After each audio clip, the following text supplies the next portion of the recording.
अस्सलाम वालेकुम। आप सबको रमज़ान की दोबारा से रौनक़ें मुबारक हों कि अल्लाह ताला ने हमारी ज़िंदगी में फिर से रमज़ान लाया। तो आज मैं बनाऊंगी यखनी वाला पुलाव चिकन का। तो चलिए स्टार्ट करते हैं। सबसे पहले ले ली मैंने एक देगची और मैं तकरीबन इसमें 4 गिलास पानी के शामिल कर दूंगी, क्योंकि पानी जो है पकने के बाद कम भी हो जाता है। तो इसमें जो चीज़ें और जाएंगी वो है एक प्याज और अदरक मैंने ली है, और लिया है लहसुन। और अदरक और लहसुन को मैंने अच्छी तरह से वॉश कर लिया था, और अदरक के छिलके नहीं उतारे, ना ही लहसुन के। तो ऐसे ही इसको पानी में मैंने डाल दिया। तो इसमें चिकन जो है वो 1 किलो मैंने ली है, उसे भी मैंने पहले से धो के रख लिया था। और 1.5 टेबल स्पून मैं इसमें शामिल करूँगी खुश्क धनिया। इससे खुशबू जो है यखनी पुलाव की बहुत ही कमाल की होती है। और इसमें बहुत ज़्यादा स्पाइसेस हमने नहीं ऐड करने, थोड़ा सा पानी रह गया था, मैंने वो भी शामिल कर दिया, क्योंकि पानी जो है वो तो कम हो ही जाएगा। अब इसको मैंने कवर कर दिया है। 10 से 12 मिनट तक आपने इस चिकन को पकाना है, बहुत ज़्यादा ओवर कुक नहीं करना। तो 10-12 मिनट हमारे हो चुके हैं, तो चिकन को मैं निकाल लूँगी इस यखनी से। और चिकन को निकालने के बाद मैं दोबारा से इसको पका लूँगी। तो अभी मैं आपको बताती हूँ कि क्यों दोबारा से मैं इस यखनी को पकाऊंगी। पहले ज़रा मैं ये चिकन निकाल लूँ। चिकन जो है वो फुल कुक नहीं मैंने किया, क्योंकि इसकी बुनाई भी अभी मैंने करनी है, तो बाद में इसको भून लेंगे। अभी आप देखें यखनी इसमें बस रह गए हैं प्याज, अदरक और लहसुन। तो ये प्याज और लहसुन वगैरह अदरक बहुत ही ज़्यादा महंगी है, तो मैं इसको दोबारा से कवर करके थोड़ा पकाऊंगी, ताकि इन चीज़ों का टेस्ट जो है वो मज़ीद निकल कर आ जाए यखनी में, और हमारा पुलाव जो है वो बहुत ज़्यादा मज़े का बने। तो इसलिए मैं इसको मज़ीद 10 मिनट पका लूँगी, और फिर मैं इसका फ्लेम ऑफ़ कर दूँगी। चिकन को मैंने पहले ही निकाल के साइड पे रख लिया। और 2 बड़े साइज़ के ले लिए मैंने प्याज, और प्याज में मैं 1 कप जो है कुकिंग ऑयल शामिल कर दूँगी। और 1 कप मेरे चावलों के लिए काफ़ी होगा। मैं यखनी पुलाव जो बना रही हूँ, अभी इसको मैं करूँगी थोड़ा सा ब्राउन, और जो खड़े मसाले हैं वो इसमें अभी शामिल नहीं करूँगी, क्योंकि अक्सर लोग पहले ऑयल में मसाले शामिल कर देते हैं, फिर वो जल जाते हैं। देखिए हमारा यखनी जो है वो तैयार हो चुकी है। अब इसी का फ्लेम मैंने ऑफ़ कर दिया है, और मैं मसाले आपको अभी चेक करवाती हूँ जो मसाले मैं इसमें डालूँगी।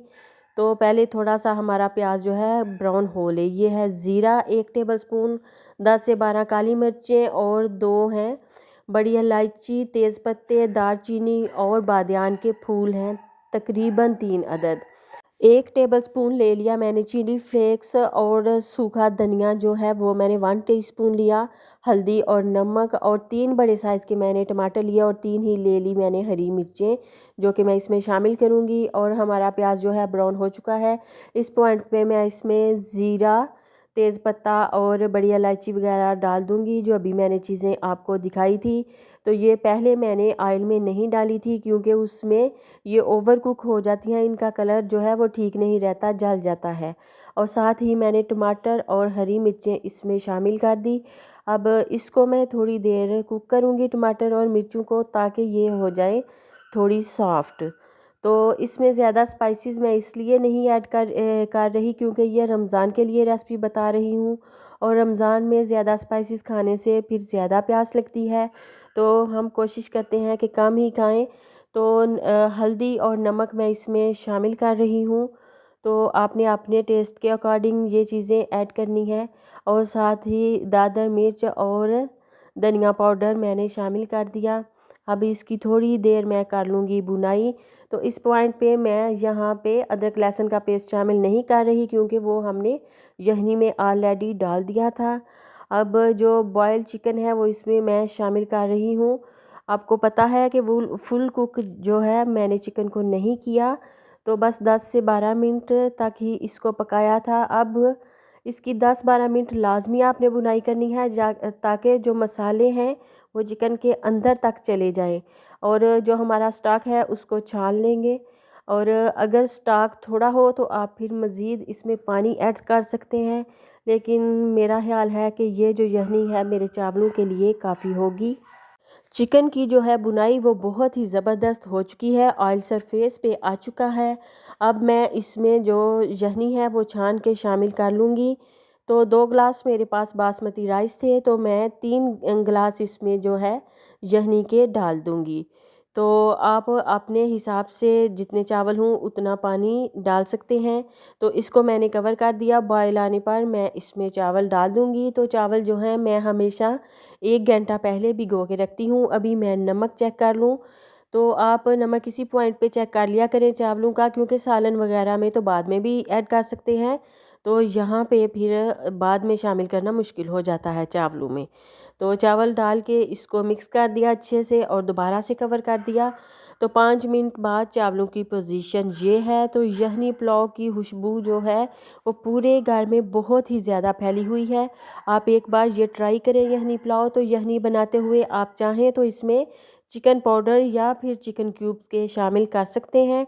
मैंने नहीं किए क्योंकि मुझे इतने ज़्यादा पसंद नहीं। तो आपका चिकन अगर थोड़ा है तो चावल ज़्यादा बनाने हैं तो आप उसमें चिकन क्यूब्स शामिल कर लिया करें, उससे भी टेस्ट काफ़ी अच्छा हो जाता है। तो अभी मैं चावलों को दम पे रखने लगी हूँ। चूल्हा जो है वो मैंने स्लो कर दिया। कोई ज़रूरत नहीं तवे की, तवा नीचे रखना वो पुरानी बात हो चुकी। अब बस चूल्हे को आपने स्लो कर देना है और आपका दम बहुत अच्छी तरह हो जाएगा चावलों का। तो माशाल्लाह से ज़बरदस्त से मेरे जो चावल हैं वो तैयार हो चुके हैं। एक एक दाना निखरा हुआ है, आप देख सकते हैं। कमाल के चावल तैयार हुए हैं। तो आपने इस रेसिपी को करना है फॉलो। और अगर चावल पसंद आए हों तो आप अभी से लाइक एंड सब्सक्राइब कर दें। ये हौसला अफजाई है आप लोगों की तरफ से। और मैं इसे करती हूँ डिश आउट यखनी पुलाव को। तो बहुत ही ज़बरदस्त सा यखनी पुलाव जो है मेरा तैयार हो चुका है। तो मुझे देना है फीडबैक, काकी को रखना है आपने दुआओं में याद। तो कल इंशाल्लाह पहला रोज़ा होगा और हम अच्छे अच्छे खाने पकाएंगे और घर वालों को खिलाएंगे। आप लोगों ने भी ऐसा ही करना है। अल्लाह हाफिज़।